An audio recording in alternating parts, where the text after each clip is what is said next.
जय श्री राम। आइए हम लोग आगे की कथा श्रवण करते हैं। कहते हैं कि तुरंत बनश्रेष्ठ विश्वकर्मा जी रीछपाल किष्किंधा नाम की दिव्य नगरी में जो है ले गए। वहां के सिंहासन पर इनका राज्य अभिषेक किया गया। सातों द्वीपों के जो वानर वीर हैं वह सब जो है रीछ राज के अधीन रहेंगे, ऐसा वहां पर जो है निर्णय हुआ। उसी समय आगे चले बहुरी रघुराया और ऋषमुख पर्वत निहराया।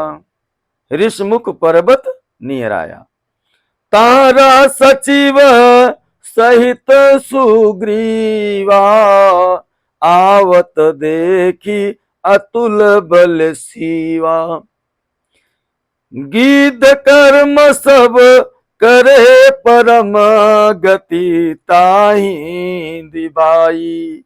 और कियो कवंद कितारत सूरति सबरी की आई। सबरी निरखे राम धाम शोभा सुख खानी। असमुझी साधना सफल सकल फल काम भुलानी। अतिथि करी रघुनाथ को भगति नियति प्रमुदित भई। राम नाम मुख हृदय छवि धरि तनु तज हरिपुर गई। सुखदेव जी बोले, राजन, जिन्होंने देवताओं की याचना पर लीला से ही नर तन को धारण किया है, यानी देवता के अनुग्रह पर ही प्रभु श्री राम जी जो है इस मनुष्य रूप को धारण किया है, नर रूप को धारण किया है, जिससे बढ़ करके या जिनके बराबर भी प्रभावशाली कोई नहीं है, यानी इनसे बढ़कर के कोई प्रभावशाली। प्रभु राम तो नारायण है। कहते हैं उन रघुनंदन के लिए बहुत से राक्षसों को मार डालना या समुद्र के ऊपर पुल बांधना, कहते हैं कोई बहुत यश वाली बात नहीं है, है ना। जो स्वयं नारायण है, कहते हैं वह सर्व सामर्थ्य लीलाधारी के लिए राक्षसों के वध में बानर भालू क्या सहायता दे सकते हैं। यह सब उनकी मानवीय एक क्रीड़ा है ना। ये समाज को, देश को दिखाने के लिए वह अपना एक लीला दिखा रहे हैं। प्रेम बैर चखी चले सोच सीता हित भारी। कपि कस हुए मित्र मिलई कस जनक दुलारी। अगणित जे छिन माही विश्व ब्रह्मांड बनावे। ते कपि मैत्री चाहे करुणा नर नाट दिखावे। राम लखन सुग्रीव लखी पवन तनय पठे तहाँ। सिर चढ़ाई ले तुरत डारी कपिवर बैठे जहां। हाँ, सबरी ने तब उन्हें, कहते हैं, पंप सरोवर पर जाने को कहा। वह सुग्रीव से आपकी मित्रता होगी, ऐसा माता सबरी ने उनको राम जी को बताया था। कहते हैं कि आपकी मित्रता होगी। हे रघुवीर, वह सब हाल बताएंगे। हे धीर बुद्धि, आप जो है अंतर्यामी होते हुए भी यह सब मुझसे पूछ रहे हैं। फिर कहने लगी कि जिनका यह आश्रम है, जिनके चरणों की मैं सदा दासी रही हूं, उन्हीं पवित्र आत्मा महर्षि के समीप अब मुझे जाना है। प्रेम भक्ति में रंगी हुई सबरी ने बार बार प्रभु के चरणों में सिर नवा करके प्रभु का दर्शन कर हृदय में श्री राम के चरणों को धारण करके योग इंद्रिय द्वारा शरीर का त्याग कर दिया। माता सबरी ने, कहते वह प्रभु चरणों में लीन हो गई। वह श्री राम में, कहते हैं, वत्सल्य भाव रहती थी और श्री राम ने भी उसे माता कौशल्या की भांति मातृभाव से ही देखा। शबरी से विदा, कहते हैं, हो प्रभु श्री राम आगे वनों में होते हुए जब ऋषमुख पर्वत के नीचे पहुंचे तो सुग्रीव के गुप्तचरों ने सुग्रीव को उन कहते हैं बल निधान राजकुमारों के दर्शन कराए। मुनियों के राम ने पैर छुए, सबरी के जूठे बैर खाए, नियम से प्रेम बड़ा है। कहते हैं नियम कभी कभी छोड़ देना चाहिए, प्रेम को आगे। जैसे प्रभु राम जी ने अपने नियम का त्याग करके माता सबरी के जूठे बैर को भी खा लिया। इसलिए बताया है कि नियम से प्रेम बड़ा होता है। शिक्षा राम ने यह संसार को दिया। सुग्रीव भयभीत होने लगा, नाना प्रकार की शंकाएं उसे कहते हैं ग्रसित करने लगी।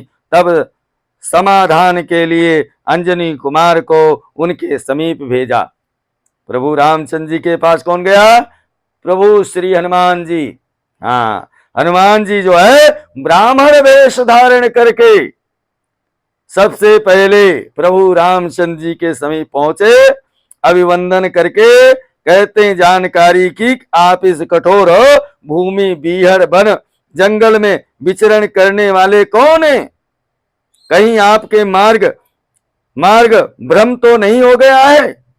हनुमान केसरी कुमार पवन सुत अंजनी नंदन मुनि अगस्त ने भगवान श्री राम को हनुमान जी की उत्पत्ति के संबंध में बताते हुए कहा कि रघुकुल तिलक राम प्रसिद्ध सुमेरु पर्वत पर हनुमान के पिता केसरी राज्य करते हैं। उनकी अंजना नाम से कहते विख्यात प्रीतमा पत्नी थी। उनके गर्भ से वायुदेव ने एक उत्तम पुत्र को कहते हैं जन्म दिया।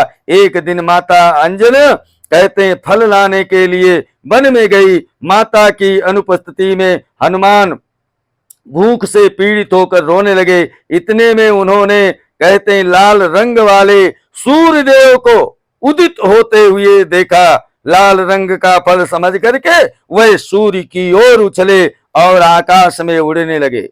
उड़ते उड़ते वह सूर्यदेव के समीप पहुंच गए। वहां कहते हैं कि वह अमावस्या का समय था। राहु सूर्यदेव पर ग्रहण लगाना चाहता था। हनुमान ने जब सूर्य के रथ के ऊपरी भाग में राहु का स्पर्श किया तब राहु वहां से भयभीत होकर के भाग गया। इंद्र के पास कहते हैं आकर के उसने क्रोधित होकर के कहा सूर्य पर ग्रहण मैं लगाता था। क्या कहा? सूर्य के ऊपर ग्रहण मैं लगाता था, अब आपने उन्हें किसी अन्य को सौंप दिया है। राहु की बात सुन करके देवराज इंद्र उस स्थान पर गए जहां हनुमान जी के साथ सूर्यदेव जो है विराजमान थे। राहु को अपनी ओर आता देख हनुमान जी ने सूर्य जी को छोड़ दिया और दूसरा फल समझकर राहु की ओर लपक पड़े। सूर्य को छोड़ दिया, राहु की ओर लपक पड़े। राहु सहायता के लिए चिल्ला उठा। इंद्र के वाहन ऐरावत को भी एक विशाल फल समझकर हनुमान जी उसे पकड़ने के लिए उसकी ओर दौड़े। बताइए, उसी समय इंद्र ने कहते हैं कि बालक हनुमान पर ब्रज से प्रहार किया। ब्रज से आहत होकर हनुमान जी की एक पहाड़ पर गिरे। पुत्र को इस प्रकार गिरते देख वायुदेव कुपित हो गए। उन्होंने अपनी गति रोक दी। इससे सर्वत्र हाहाकार मच गया। सभी देवता ने ब्रह्मा से सहायता करने के लिए प्रार्थना की। तब वह उन सभी के साथ वायुदेव के पास आए जहां शिशु पवन सुत आहत हुए विराजमान थे। ब्रह्मा के स्पर्श करते ही शिशु हनुमान जो है पहले की तरह स्वस्थ हो गए। इसके बाद ब्रह्मा ने इंद्र अग्नि वरुण महादेव और कुबेर आदि देवताओं से कहा देवताओं आप जानते हो इस बालक के द्वारा भविष्य में आप लोगों के बहुत से कार्य सिद्ध होंगे, बहुत से कार्य सिद्ध होंगे। बोलो सियापति रामचंद्र की जय। पवन सुत हनुमान की